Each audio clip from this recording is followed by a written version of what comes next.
नमस्कार शेतकरी मित्रांनो. नमस्कार योगेश सर. नमस्कार, नमस्कार शेतकरी आपण मित्रांनो. बघितलं आजकाल बऱ्याचशा ठिकाणी आपण जेवढे व्हिजिट दिलात त्याच्यामध्ये डाळिंबाची जी बागा आहेत, ज्याच्यामध्ये आंब्या बहार घेण्याचा समय झालेला आहे, वेळ झालेला आहे. तर नळकळीचं प्रमाण खूप जास्त आहे. काही ठिकाणी तर 90-90, 95-95% नळकळी निघाली आणि मादी कळीने कळीने शोधणं मुश्किल झालं लोकांना, अवघड झालं. हं, हं. तर ही एक खूप मोठी समस्या आहे. तर याच्यावर कशी मात करायची, याच्यावर चर्चा करण्यासोबतच आपण कोणत्या प्रकारच्या कळ्या असतात, हं. याच्यावर थोडीशी चर्चा करू. कोणत्या प्रकारच्या कळ्या असतात सर? सर, मुख्यतः डाळिंब पिकामध्ये 3 प्रकारच्या कळ्या निघतात. सुरुवातीला नर कळी, नंतर मादी कळी, 1 नंबरची नर कळी, 2 नंबरची मादी कळी आणि तिसरी जी कळी असते तिला पारलिंगी कळी म्हणतात. अच्छा. ही जी तिसऱ्या प्रकारची जी कळी असते ती फसवणारी कळी असते. ही काही फळ वगैरे होत नाही आणि हिचं फळ जरी झालं तर वाय आकारामध्ये होतं, ते नंतर गळून जातं. तर ह्या ज्या 3 कळ्या असतात याच्यामध्ये नर गळून जातो आणि मादी जी कळी असते ती आपलं फळ म्हणून झाडाला धरून असते. तर मुख्यतः आज आपण आंब्या बहारात ही आपला व्हिडिओ तयार होतोय किंवा आंब्या बहारात आपण या व्हिडिओवर बोलतोय. तर ह्या बहारामध्ये सर्वात जास्त प्रमाण नरकळीचं असतं बागेमध्ये. नक्कीच. आणि नरकळी निसर्गाने नळकळी जी आंब्या बारामध्ये जास्त निघते. हां, तर नरकळीचं प्रमाण जास्त असल्यामुळं मग काय होतंय मादी कळी किंवा मग जे परागीकरण पोलनसाठी सर आपल्याला जास्तही पण त्याच्यामध्ये 65% पर्यंत जरी असेल तरी सेटिंग होऊन जाते. पण आता आजकाल आपण बघतो 90-90, 95-95%. हो, हे जे प्रमाण आहे हे अति होऊ लागलं. काही हे आपल्या चुकांमुळे सुद्धा प्रमाण होऊ लागलं. कारण काय होतंय आपण भरपूरशा ठिकाणी बघतो बागेत विश्रांती काळ असतो आणि डाळिंबामध्ये विश्रांती काळामध्ये कमीत कमी 2 ते 3 महिन्याची 2 अडीच महिने ते 3 महिन्यापर्यंत विश्रांती काळ असला पाहिजे. आणि ह्या काळामध्ये मग आपण बागेला विश्रांती देत असताना आता भरपूरसे काही रोगग्रस्त बाग आहे. डाळिंबामध्ये मुख्यतः तेल्या रोग याचा प्रादुर्भाव भरपूरशा बागेत आपल्याला दिसतोय. मग आता विश्रांती काळामध्ये आपण बागेमध्ये जी कामं करायची असतात याच्यावरती आपला जो येणारा बहार असतो तो अवलंबून असतो.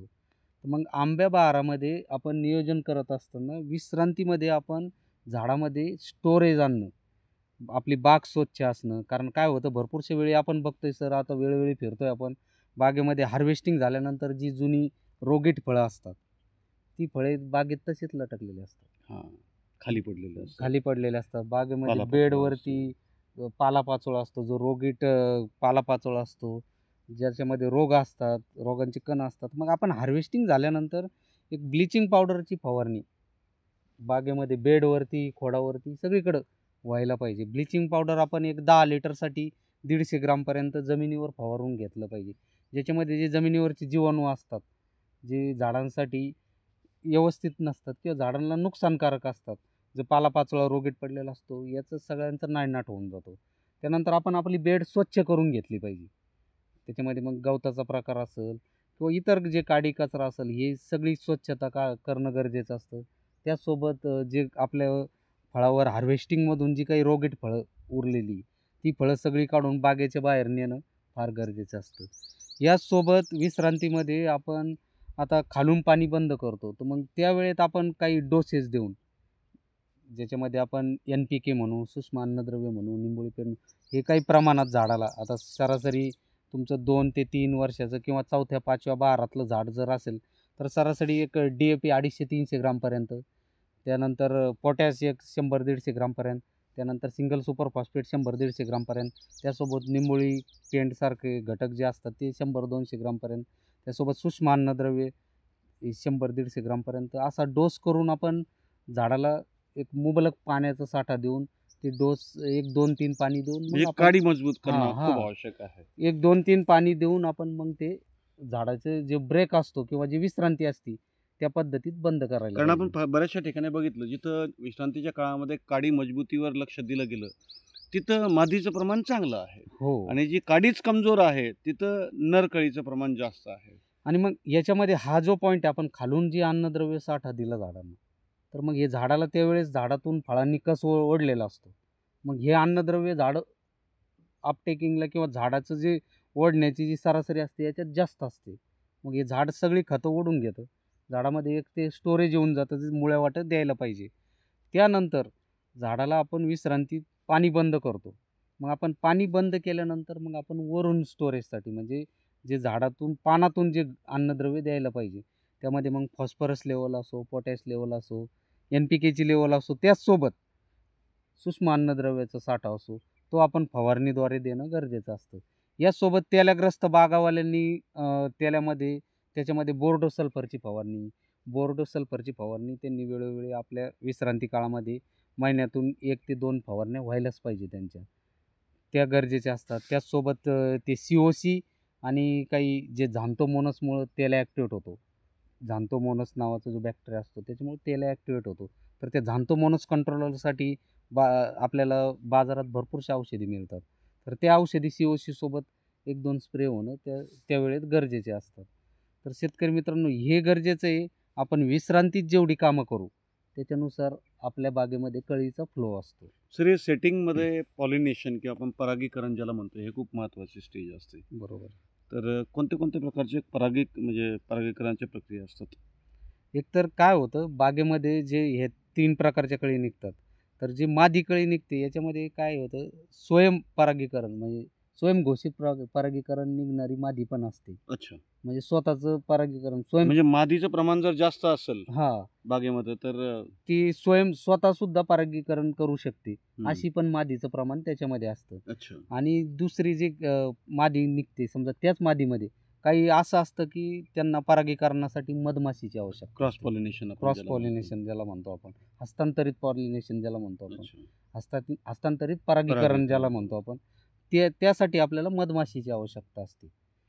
सो हे जे 3 प्रकारच्या कळ्या असतात त्याच्यामध्ये सगळ्यात जास्त जे कन्फ्युजन असतं शेतकऱ्याचं हं. ते जी अशी कळी जी नरकळी बी नाही आहे, मादी कळी बी नाही आहे, त्याला आपण ट्रान्सजेंडर कळी म्हणू किंवा तुम्ही त्याला मराठीमध्ये काय म्हणताल पारलिंगी कळी. पारलिंगी कळी. हं. तर ह्या कळीला छलावा कळी का म्हणतात? सर ती फायद्याची कळी नसते म्हणून छलावा, कारण ती फसवणारी कळी असते. ती आपल्याला लवकर लक्षात येत नाही नर कळी की मादी कळी. तिचा फायदा काहीच नसतो आपल्याला. म्हणजे त्यामुळे शेतकऱ्याची जी मेहनत, औषधी सगळ्या गोष्टी वेस्ट होऊन जातात. म्हणजे सर मग तिची जी अवस्था असते ती कमी पर्सेंटेजमध्ये असते बागेत. ज्यावेळेस तुमच्या बागेत योग्य स्टोरेज असेल, तुमच्या बागेतली काडी मजबूत असेल, काडी तुमची योग्य स्टॉक किंवा साठा घेऊन जर तुम्ही बहारासाठी किंवा फोडण्यासाठी तुम्ही तयारी केलेली असेल, त्यावेळेत ह्या कळीचं प्रमाण कमी असतं बागेत. आणि ज्या वेळेत आपण विश्रांतीत पूरक अन्नद्रव्य साठा जर झाडाला दिलेला नसला, आपल्याला पाहिजे तेवढं स्टोरेज आपल्या बागेत नसलं, आपली काडी मॅच्युअर्ड नसली, त्यावेळेत मग आपल्याला नराचं प्रमाण जास्त राहील आणि ही जी पारलिंगी कळी आहे, जी तिसरी कळी आहे बागेत येणारी, जी नुकसानकारक आहे किंवा जी आपल्या फायद्याची नाही आहे, तिचं प्रमाण आपल्याला बागेमध्ये जास्त दिसतं. आता आपण बघितलं बरेचसे शेतकरी अजूनही एका गोष्टीची चर्चा करतात की आमच्या बागेमध्ये नरकळी खूप आहेत, आम्ही याला नरकळी गाळण्यासाठी आम्ही प्रयत्न करतो पण ते गळूच नाही राहिली. तर अशा अशा वेळी काय करावं आता शेतकऱ्यांनी? आता जी निघाली ती निघाली, पण आता मादी कळी येण्यासाठी नरकळी गळणं पण जरुरी आहे. अशा वेळी शेतकऱ्यांनी थोडंसं झाडातली नायट्रोजन लेवल वाढवणं गरजेचं असतं. आपण जमिनीतून झाडाला एकरी 5 ते 7 किलोपर्यंत युरिया देऊन, कारण अशा वेळी काय होतं, जेव्हा तुमचं 90 ते 95% तुमच्या याच्यामध्ये बागेमध्ये जर नरकळी निघते, तर अशा वेळी जी मादी कळी निघलेली 4-5% ती पण तुमची गळीचं प्रमाण जास्त असतं. मग मग अशा वेळी आपण सर्वच गाळून युरिया देऊन आणि पाण्याचं आपण जे फ्लडनं पाणी देत आहे किंवा ड्रिपद्वारे पाणी देत आहे, ते पाण्याचं नियोजन वाढवून पाणी जास्त प्रमाणात देऊन तो नर गाळणं गरजेचं असतं. आणि मग तो नर गाळल्यानंतर जर आपण परत मादी कळीसाठी जे प्रयत्न करतो, त्या फ्लोमध्ये आपण फॉस्फरस, पोटॅश लेवल वाढवली आणि जी न्यूट्रियन्सची पूर्तता जर काडीमध्ये केली, ती फवारणीतून असो किंवा ड्रिपद्वारे असो, तर त्या गोष्टी जर आपण सांभाळल्या, तर आपल्या बागेमध्ये परत मादी कळी निघायला सुरुवात होऊन जाते. आता वातावरणातील बदलाव असतील किंवा आपले जे जेनेटिक्स असतं आपल्या कोणत्याही याचं सीड्स किंवा जे आपण खतं पाणी करतो, हे सगळ्या गोष्टी आहेत. तर या सगळ्या गोष्टींवर निर्भर करतं म्हणजे असतं की बाई नरकाळी निघेल का मादी काळी निघेल. हो, हो. तर शेतकरी असं म्हणतो, सर हे तर निसर्गाने निघालेलं आहे, आमचं त्याच्यावर काही कंट्रोल नाही आहे. हं, हं. आणि मग आपण ते निसर्गावर टाकून देतो की नरकळी जास्त निघाली की मादी कळी जास्त निघाली. पण आपण आपल्या अभ्यासामध्ये एक गोष्ट आपल्याला कळते की मादी कळी जास्त काढण्यासाठी काडीला मजबूत करावं. हो, हो. तर बऱ्याचशा वेळेस आपला जो गैरसमज असतो की निसर्गामधून निघतं. बरोबर आहे, सगळ्या गोष्टी नैसर्गिकच आहेत. परंतु त्याच्यामध्ये आपण सुद्धा काही प्रयत्न करू शकतो बरोबर आहे. आणि प्रयत्न करायचे म्हणजे त्या ताणाच्या काळामध्ये जी काडी जी बनवायची, ही विश्रांती सगळ्यात महत्त्वाची गोष्ट असते. ही महत्त्वाची आहे. याच्यासोबत आपण जे अन्नद्रव्य द्यायचं आहे, आता मादी कळीसाठी कुठले अन्नद्रव्य लागतात हे सगळ्यात महत्त्वाचं आहे. हां, ते आपण वेळोवेळी देणं गरजेचं आहे. आता काडीत नेमकं स्टोरेज करायचं. आपण प्रत्येक वेळेस म्हणतो काडी बनवायची, काडी मॅच्युअर्ड म्हणजे करायची, काय बागेचं करायचं? हा एक मोठा प्रश्न आहे सर. शेतकऱ्यांना हे जाणणं गरजेचं आहे, की आपल्या काडीमध्ये नेमके घटक कोणते द्यायचे आपल्याला. मग त्याच्यामध्ये आपण आता फॉस्फरस लेव्हल वाढवायची म्हणजे फॉस्फरसयुक्त खतं कोणती असतात, हे महत्त्वाचं आहे सर. तर मग ज्यावेळेत आपण हार्वेस्टिंग केल्यानंतर जेव्हा आपलं पाणी चालू असतं त्या वेळेत सुरुवातीलाच मी सांगितलं की खतं आपण या पद्धती DAPद्वारे याच्याद्वारे आपण जे खताचं प्रमाण सांगितलं त्यामध्ये आपल्याला पाहिजे ते घटक मिळून जातात जमिनीतून दिलेले. त्याचसोबत आपण जे फवारण्याचं शेड्यूल ठेवतो डाळिंबात, तर मग फवारण्यामध्ये आपण फॉस्फरसयुक्त आणि पोटॅशयुक्त खते कशी दिली पाहिजे. तर मग याच्यामध्ये आपण फवारणी करत असताना आपण 05234 1261 ही जी वॉटर सोल्युबल ग्रेड आहेत याच्यामध्ये प्रत्येक घटकाचं प्रमाण ठरलेलं असतं. आता 05234 हा जो ग्रेड आहे याच्यामध्ये 0% नत्र असतो, 52% फॉस्फरस असतो, ज्याला आपण सिंगल सुपर फॉस्फेट असं म्हणतो. फॉस्फेट लेवल त्याच्यातून आपण वाढवू शकतो आणि राहिलेला 34% जो असतो तो पोटॅश लेवल असते. तर मग याचे स्प्रे होणं, यासोबत अजून नवीन ग्रेड आलेत मार्केटला 60-20, मग 60-20मध्ये 0-60-20 याच्यामध्ये नत्राचं प्रमाण कुठलंही नसतं. याच्यामध्ये 60% आपण फॉस्फरस आहे आणि 20% पोटॅश आहे. याच्यासोबत जे न्यूट्रियन्स म्हणतो आपण सूक्ष्म अन्नद्रव्य, जे दुय्यम अन्नद्रव्यात येतात झाडात, प्रथम अन्नद्रव्यात NPK नत्रस्फुरत पालाश. हे झाल्यानंतर जे दुय्यम अन्नद्रव्यात येतात ज्याला सूक्ष्म अन्नद्रव्य म्हणतो, तर ते मायक्रोन्यूट्रन ज्याला म्हणतो आपण, तर ते पण याच्यासोबत देणं गरजेचं असतं. तर ह्या स्प्रेचं आपल्याला एक 8 ते 10 दिवसात क्रमानुसार स्प्रे देणं गरजेचं आहे. तर ते फॉस्फरस लेवल आणि पोटॅश लेवल त्या स्प्रेद्वारे आणि न्यूट्रियन्सची लेवल त्या स्प्रेद्वारे डाळिंब आपण वाढवू डाळिंब शकतो. वर्षभर घेणारं पीक आहे. तर हं. आता बऱ्याचशा ठिकाणी जिथं मादी कळी निघालेली नाही, शेतकरी परेशान आहेत. तर त्यांनी परेशानीतच राहावं का आता पुढच्या नियोजनाकडं लक्ष द्यावं? नाही सर, परेशानीत राहून कसं जमेल?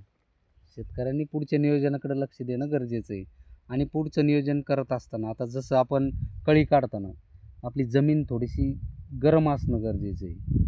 गरम म्हणजे जमिनीमध्ये थोडी हीट असणं गरजेचं आहे. शेतकरी जर वारंवार पाणी देत असेल तर ती पाण्याची पद्धत शेतकऱ्यांनी बदलावं. थोडंसं ताणून पाणी द्यावं. वापसा कंडिशनवर जमीन येऊन द्यावं. झाडामध्ये तुम्ही हीट तयार करण्याचा प्रयत्न करावा. कारण कारण आपण आंब्या बहार ज्यावेळेस घेतो ना सर, हं, हं. हा डिसेंबर, जानेवारी, फेब्रुवारीच्या आसपास निघतो आणि त्या काळामध्ये थंडी असते थंडी असते, आणि जमीनही जास्त थंडी असल्यानंतर मग काय होतं की नर कळी निघण्याचं प्रमाण जास्त वाढवलं आता जातं. आपण जे म्हणतो ना, शेतकरी म्हणतात की नाही आम्हाला काय माहिती कशी निघाली हो. हं, तर हं. याच्यामध्ये आपण जे अभ्यासामध्ये आपल्याला कळतं की भाई जर त्यावेळेस जमिनीमध्ये थोडीशी गरमी असेल तर मादी कळीचं प्रमाण वाढवू वाढतं शकतो. बरोबर आहे ना. आणि ह्या गोष्टींकडे पण लक्ष शेतकऱ्यांनी देणं गरजेचं. सगळ्यात सुरुवातीला तुम्हाला मादी कळी काढण्यासाठी सगळ्यात सुरुवातीला तुम्ही विश्रांतीत व्यवस्थित कामं करणं गरजेची आहे. विश्रांतीत पूरक अन्नद्रव्याचा साठा झाडामध्ये देणं गरजेचं आहे. याचसोबत पाण्याचं जेव्हा बहार सुरुवात करता त्यावेळेस तुमचं पाण्याचं नियोजन असणं योग्य गरजेचं आहे. जास्त पाणी जर दिल्यानंतर मग नर वाढू शकतो. त्याचसोबत तुम्ही बहारानंतर जे काही ड्रिपमधून खतं देतात, लिक्विड देतात, याचं पण नियोजन करणं गरजेचं आहे. नत्रयुक्त लिक्विड जर आपलं वाढलं, तर त्यावेळीसुद्धा आपलं याचं नर कळीचं प्रमाण बागेत जास्त असू शकतं. तर शेतकरी मित्रांनो, जर आपण विश्रांतीत फॉस्फरस लेवल, पोटॅश लेवल झाडात वाढवली नसेल, सूक्ष्म अन्नद्रव्याचा स्टॉक दिलेला नसेल, तरी आता आपण नर गाळल्यानंतर, नर बागेतला संपल्यानंतर जेव्हा आपण मादी कळीसाठी प्रयत्न करतो, अशा वेळी आपण फॉस्फरस लेवल, पोटॅश लेवल, त्याचसोबत सूक्ष्म अन्नद्रव्याची लेवल बागेत देणं फार गरजेची आहे. ती लेवल वाढवणं फार गरजेची आहे. ती फवारण्यातून असो, ड्रिपमधून असो, त्याचसोबत रोगावर कंट्रोल करणंसुद्धा फार गरजेचं आहे. आपली जी चौकी आहे तिला सांभाळणं फार गरजेचं आहे. चौकीतून आपल्याला कळी काढेपर्यंत त्या चौकीवरती कुठली रस शोषक किडीचा अटॅक नको, बुरशीजन्य रोगाचा अटॅक नको. त्यासाठी आपण वेळोवेळी स्प्रे घेणं फार गरजेचं आहे. आणि त्याचसोबत रोगग्रस्त बाग म्हणजेच याची तेल्याची बाग, या बागेतसुद्धा आपल्याला जेवढं झाड सशक्त ठेवता येईल जेवढा झाडात अन्नद्रव्याचा साठा वाढवता येईल तेवढं झाड तुमचं चांगल्यापैकी कळी काढू शकतं, चांगल्यापैकी मादी कळी काढू शकतं. आणि जेवढा रोगग्रस्त बाग राहील त्या बागेत कळी निघणं मुश्किल होऊन जाईल. त्यामुळं रोगावर कंट्रोल, त्याचसोबत झाडामध्ये पूरक अन्नद्रव्य साठा, त्याचसोबत पाण्याचं नियोजन, त्याचसोबत बाग स्वच्छ राहणं, ह्या सगळ्या गोष्टी जर आपण व्यवस्थित केल्या तर नक्कीच आपल्या बागेत मादी कळी निघायला वेळ लागणार नाही. आणि मित्रांनो, आज आम्ही अशा एका बागेमध्ये आलो की जिथं चौकीच्या अवस्थेमध्ये हा बाग आहे. हम्म, हम्म. आणि शेतकऱ्यांनी पण इकडे तिकडे ऐकलं की नरकळी खूप जास्त निघाली, म्हणून त्यांनी बोलवलं आम्हाला आणि बाग दाखवला. आता तुमचे काय वाटतं या बागेमध्ये पुढं काय याच्यामध्ये कोणत्या प्रकारची कळी जास्त निघण्याची शक्यता तुम्हाला वाटते? सर ह्या बागेमध्ये आपण जसं प्रत्येक व्हिडिओमध्ये सांगतो 60-40चा रेशो असला पाहिजे. जरी नर आपला 60% निघाला आणि 40% जरी मादी निघली तर याला स्वयंपरागीकरण करणारी 20% मादी त्यात असते आणि राहिलेली 20% तर आपलं जे पोलन होणार आहे मधमाशीद्वारे ते होऊन जातं. म्हणजे 40%त जर सेटिंग झाली तर त्यातून काही गळ जरी झाली तरी काही अडचण शेतकऱ्यांना येत नाही. तर मग याच्यासाठी आता ह्या बागेत आपण दिसतोय काडीमध्ये मॅच्युरिटी भरपूर प्रमाणात आहे, कारण हिची चौकी निघताना स्ट्रॉंग निघलेली आहे. पानाचा जो चौकी निघली ही स्ट्रॉंग चौकी आहे. आपण व्हिडिओमध्ये दाखवू शकतो आपण शेतकऱ्यांना चर्चा झाल्यानंतर नंतर एकदा एक कळी आणि फिरून दाखवूया. दाखवू. आणि काडी मजबूती तर मग मला तरी वाटतं ह्या बागेमध्ये 60-40चा रेशो राहील आणि त्या रेशोनुसार शेतकऱ्यांचं पहिल्या फ्लोमध्ये सेटिंग होऊन जाईल आणि जी मादी कळी पाहिजे जेवढ्या प्रमाणात पाहिजे बागेत तेवढ्या प्रमाणात निघून जाईल. म्हणजे मादी कळीचं प्रमाण हस्तबहारच म्हणतात तिसऱ्या? नाही याला आता आंब्या बहार आहे. नाही, जो हस्तबहार असतो हां पुढचा, हां हां. त्याच्यामध्ये मादी कळीचं प्रमाण थोडंसं चांगलं असतं. हो हो. म्हणजे आपण जर त्याला आंब्या बहार आणि मिरग्या मिरग्यानंतर जो ऑक्टोबर हिटमध्ये जो असतो सप्टेंबर तो ऑक्टोबरच्या सप्टेंबर आसपास. तो हस्तबहार असतो. ऑक्टोबर हीट आपण ज्याला म्हणतो, ऑक्टोबरची जी गरमी आहे, हां याचा हां. अर्थ आहे की म्हणजे कळी निघण्यासाठी गरमीची आवश्यकता त्यात विशेषतः मादी कळी निघण्यासाठी.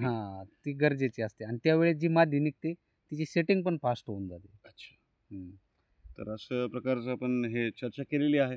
आता पूर्ण विश्वभरात बघितलं तर 50,000 प्रकारच्या जाती आहेत डाळिंबाच्या. हो बरोबर आणि आहे. त्याच्यामध्ये 50 अशा जाती आहेत ज्याला आपण कमर्शियल व्हरायटीज म्हणतो. हो हो. म्हणजे ज्याचा माल बाजारामध्ये येतो. बरोबर आहे. तर विविध ठिकाणी त्याला घेतलं जातं. तर बाग लागवड करताना ही जातीची म्हणजे पडताळणी जातीची करणं खूप- पडताळणी, आपल्या जमिनीची पडताळणी, पाण्याची पडताळणी या गोष्टी व्हायलाच पाहिजे. हवामान वगैरे हे सगळं. सगळ्या गोष्टी बघूनच बागेची लागवड व्हायला पाहिजे. चालेल. शेतकरी चालेल. मित्रांनो, आपल्या बागेचं व्यवस्थित नियोजन करा आणि मस्के सरांसोबत चर्चा करत राहा, म्हणजे जेणेकरून तुम्हाला कोणत्याही अवस्थेमध्ये काहीही परेशानी असेल तर त्या परेशानीचं निर्मूलन काय म्हणतात त्याला, ते निराकरण आम्ही निराकरण करण्याचा तुम्ही प्रयत्न करा. करू. वेळोवेळी तुमच्या सोबत राहू. चला सर. आणि या बागेची अवस्था कशी आहे रोडे सर तुम्हाला व्हिडिओमध्ये दाखवतील. धन्यवाद. तर मित्रांनो, आता आपण बघूयात याच्यामध्ये चौकीच्या अवस्थेमध्ये हा बाग आहे आणि चौकी म्हणजे तिथून 4 पानं निघता आहेत आणि त्याच्यामधूनच आता कळी निघणार आहे. काही ठिकाणी ही कळी निघते पण हे बघा. आणि मग त्यानंतर मादी कळी जी सिलेंड्रिकल आकाराची असते, अंड्याच्या आकाराची असते थोडीशी, आणि नर कळी जी गोलाकार असते, या प्रकारच्या कळ्या निघतील. आणि ह्या बागेमध्ये पण मादी कळीचं प्रमाण चांगलं निघावं. आता यांची काडी मजबूत आहे तशी, पण शेतकऱ्यांनी आपल्या विश्रांतीच्या काळामध्ये ह्या सगळ्या गोष्टी लक्षात ठेवून आपली काडी जी आहे ती मजबूत करण्यावर जास्तीत जास्त जोर द्यायला पाहिजे, जेणेकरून आंब्या बहार घेताना मादी कळीचं प्रमाण चांगल्या प्रमाणात येऊ शकेल. धन्यवाद मित्रांनो. या व्हिडिओला लाईक करा, शेअर करा. भेटूयात पुढच्या व्हिडिओमध्ये.